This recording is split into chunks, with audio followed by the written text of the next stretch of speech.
ہندوستان کے 14 کروڑ مسلمانوں کو پیغام دیا. کیا پیغام دیا ہمارے دلت بھائیوں نے کہ دیکھو تم نے 70 سال سے بڑے مصائب اور مشکلات کا سامنا کیا.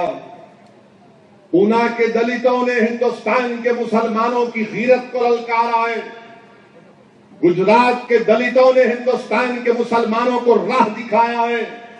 اور گجرات کا دلت ہندوستان کے مسلمانوں کو پکار پکار کر کہہ رہا ہے، چاہے وہ مسلمان ویلور کا ہو یا حیدرآباد کا ہو یا اتر پردیش کا ہو یا پھر مہاراشٹر کا ہو، وہ دلت تم سے پکار کر کہہ رہا ہے کہ انہوں نے ہم کو مارا تو ہم نے طے کیا کہ ہم خاموش نہیں بیٹھیں گے.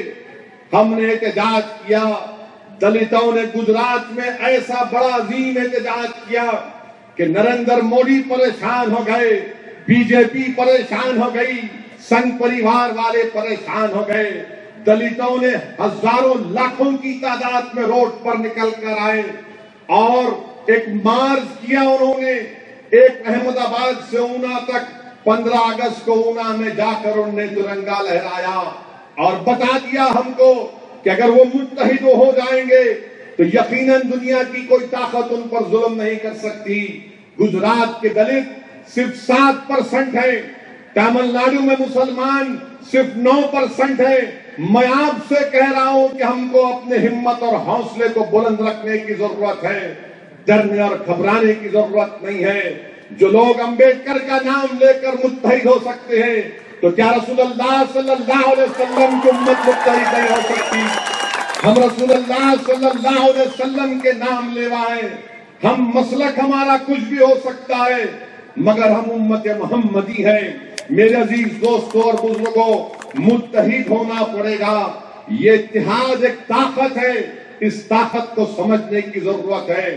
لوگ بہت سے باتیں کرتے ہیں کہ متحد ہو جاؤ، مگر میں آپ سے اس لیے اونا کی مثال دے کر آپ کو ترغیب دے رہا ہوں، التجا کر رہا ہوں، بلکہ آپ سے اپنا دامن پھیلا کر بھیک مانگ رہا ہوں کہ خدا کے لیے متحد ہو جاؤ. اگر یاد رکھو، اگر متحد نہیں ہوگے تو پھر ہم کو ہر مصائب اور مشکلات کا سامنا کرنا پڑے گا. گجرات کے دلتوں نے ہندوستان کے مظلوم عوام کو ایک پیغام دیا. گجرات کے دلتوں نے اپنے احتجاج کے ذریعے ہندوستان کے غریبوں کو ایک پیغام دیا. اور کیا پیغام دیا کہ گجرات کے دلتوں نے سنگھ پریوار کے لوگوں سے کہا کہ اب ہم جو برسوں سے مری ہوئی گائے کو اٹھاتے تھے، اب ہم گائے کو نہیں اٹھائیں گے. اب گائے اگر تمہاری ماں ہے تو مرنے کے بعد تم اپنی ماں کو اٹھا کر لے کر جاؤ، اب ہم نہیں اٹھائیں گے. پورے دلتوں نے قسم کھائی لاکھوں کی تعداد میں 15 اگست کے دن کہ اب احمد آباد اور گجرات اونا میں کوئی دلت بھی مری ہوئی گائے کو نہیں اٹھائے گا. آج احمد آباد میں گائیں سڑ رہی ہیں، مر رہی ہے، کوئی اٹھانے والا نہیں ہے. یہ RSS کے لوگ جو جہاں کہیں بھی چنئی میں سیلاب آیا تو فوراً خاکی چڈی پہن کر نظر آتے ہیں. مگر میں تم کو چیلنج کر رہا ہوں، کیا تم آج احمد آباد اور اونا میں جو گائے مر رہی ہے کیا تم اس کو اٹھا کر لے کر جاؤ گے؟ کیا تم اٹھا کر لے کر جاؤ گے؟ نہیں لے کر جا سکتے. یہی بات بابا صاحب امبیڈکر نے کہی تھی ان لوگوں سے. یہ اعلیٰ ذات کے لوگوں سے بابا صاحب نے کہا تھا کہ جب تمہاری ماں مر جاتی ہے تو تم اس کو اٹھا کر اس کی اردی کو لے کر جاتے ہو، اور یہی گائے تمہاری ماتا ہے جو تم کو دودھ بھی دیتی ہے اور تم اس کا دودھ پیتے بھی ہو. آؤ، امبیڈکر نے کہا جب یہ مر جائے گی تو تم اٹھا کر لے کر جاؤ، یہ تمہاری ماتا ہے. میرے عزیز دوست، ہندوستان کا سب سے پہلا ٹیررزم کا واقعہ مہاتما گاندھی کا قتل تھا. مہاتما گاندھی کو اعلیٰ ذات کے لوگوں نے مہاتما گاندھی پر گولیاں چلائی. ناتھورام گوڈسے نے مہاتما گاندھی کو نمستے کر کے اپنے ہاتھ سے ریوالور سے گولیاں چلا دی.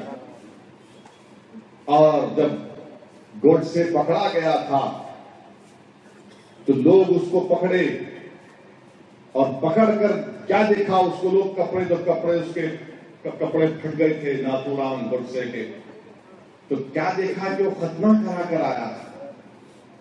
ناتھورام گوڈسے مہاتما گاندھی کو جان سے مارنے سے پہلے ختنہ کرا کر آیا تھا، اور اس کا ارادہ یہ تھا کہ جب میں گولی مار دوں گا تو لوگ مجھے جان سے مار دیں گے، اور جان سے مارنے کے بعد جب لوگ یہ دیکھیں گے کہ تو ختنہ کرا ہوا ہے مسلمان ہوگا، تو پورے ہندوستان میں مسلمانوں کے خلاف ایک آواز اٹھے گی، جانے جائیں گے۔